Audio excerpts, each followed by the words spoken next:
उस सुबह एक गरीब लकड़हारे की झोपड़ी के बाहर इतना सोना पड़ा था जितना पूरे गांव ने कई पीढ़ियों के भी कभी नहीं देखा था।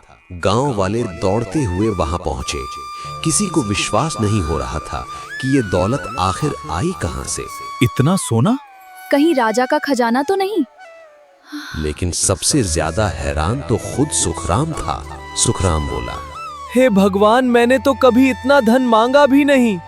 लेकिन इस रहस्य का जवाब उस सुबह में नहीं था। इसका जवाब छिपा था ठीक एक हफ्ते पहले। सुखराम बोला, भगवान ने आज की सांस दी है तो आज की रोटी भी देंगे। गरीबी उसकी जिंदगी का हिस्सा थी, लेकिन शिकायत उसकी आदत नहीं थी। हर दिन वो सूरज उगने से पहले निकलता और सूरज ढलने तक मेहनत करता। घर में सुख सुविधा नहीं थी, कई बार रोटी भी पूरी नहीं पड़ती थी। कमला बोली, आज बस इतनी ही लकड़ी बिकी? फिर भी उसके चेहरे पर संतोष था।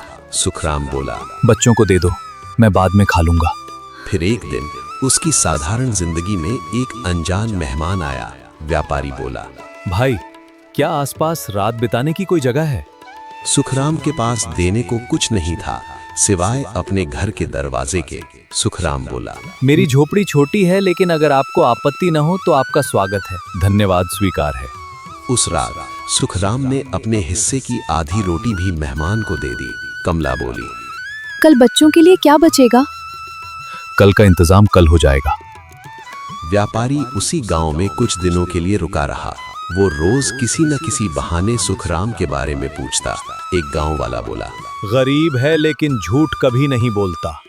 लेकिन व्यापारी अभी पूरी तरह संतुष्ट नहीं था। वो जानता था असली पहचान मुश्किल समय में होती है। एक दिन सुखराम पेड़ पर बैठा पेड़ की टहनियां काट रहा था। उसी समय कुल्हाड़ी उसके हाथ से फिसलकर नीचे नदी में गिर गई। सुखराम बोला, हे भगवान, अब मैं क्या करूं?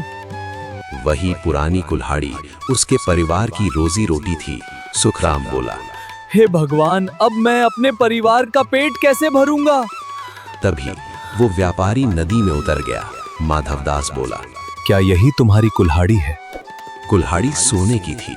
एक पल के लिए उसकी गरीबी उसके सामने खड़ी थी। सुखराम बोला, नहीं, यह मेरी नहीं है। व्यापारी ने दूसरी बार कोशिश की।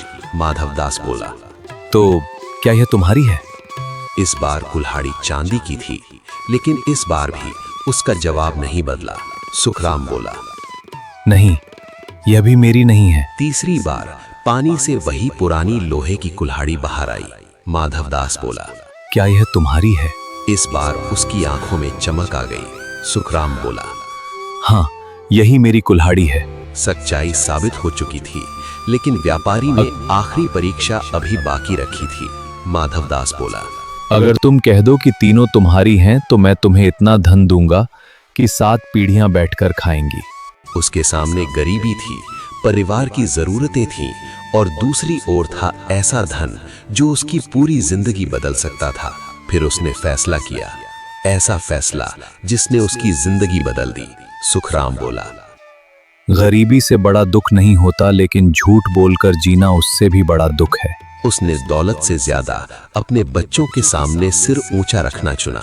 सुखराम बोला, मैं गरीब रह लूंगा लेकिन बेईमान नहीं बनूंगा। इतना सुनते ही सब कुछ बदल गया। साधारण व्यापारी का रूप बदल गया और उसके स्थान पर स्वयं श्री कृष्ण खड़े थे। सुखराम बोला, प्रभु श्री कृष्ण, मैं आपको पहचान नहीं पाया। श्री कृष्ण बोले, पहचानने की जरूरत नहीं थी सुखराम। जो सत्य का साथ देता है वह मुझे पहले ही पहचान चुका होता है। भगवान कृष्ण ने उसकी ईमानदारी को स्वीकार किया और सुखराम को आशीर्वाद देकर अंतर्ध्यान हो गए। अगली सुबह पूरा गांव हैरान रह गया। एक गांव वाला बोला, ये सब सुखराम के घर कैसे आया? लेकिन सुखराम ने सबसे पहले अपने लिए महल नहीं बनवाया। सुखराम बोला, पहले गांव का कुआं बनेगा। उसने गरीब बच्चों की पढ़ाई शुरू करवाई ताकि किसी बच्चे को गरीबी अपनी पहचान न लगे। धन आया, लेकिन सुखराम नहीं बदला। एक बूढ़ा बोला, बेटा, भगवान तुम्हें खुश रखे। लोग उसकी दौलत का राज पूछते, लेकिन सुखराम हमेशा मुस्कुरा देता। धन मेहनत से मिलता है, लेकिन भगवान का आशीर्वाद केवल ईमानदारी से मिलता है। धन खोकर फिर पाया जा सकता है, लेकिन ईमानदारी खो जाए तो उसे वापस पाना सबसे कठिन होता है। दोस्तों, ये कहानी आपको कैसी लगी कमेंट कर बताइए। अगर कहानी अच्छी लगी हो तो इसे लाइक, शेयर और चैनल को सब्सक्राइब कीजिए।